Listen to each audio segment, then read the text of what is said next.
Y la pregunta es, ¿qué te pasó, Teo? Hace no mucho, estabas en la mira de los grandes. Cerro, Nacional, Guaraní, Libertad. Escudos pesados, camisetas que no esperan, exigen. Después, el ruido cruzó fronteras. Universidad Católica, San Lorenzo de Almagro, Barcelona de Guayaquil. Clubes que donde el talento no se promete, se confirma. Muchos te veíamos ahí, creciendo, rompiendo partidos, haciendo que tu fútbol deslumbre y que tu nombre empiece a pesar de verdad.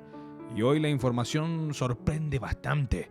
Rusia, segunda división, un equipo llamado Rodina, en Moscú. No sé cuáles son tus razones, no sé qué balanza inclinó la decisión y no me toca juzgarte.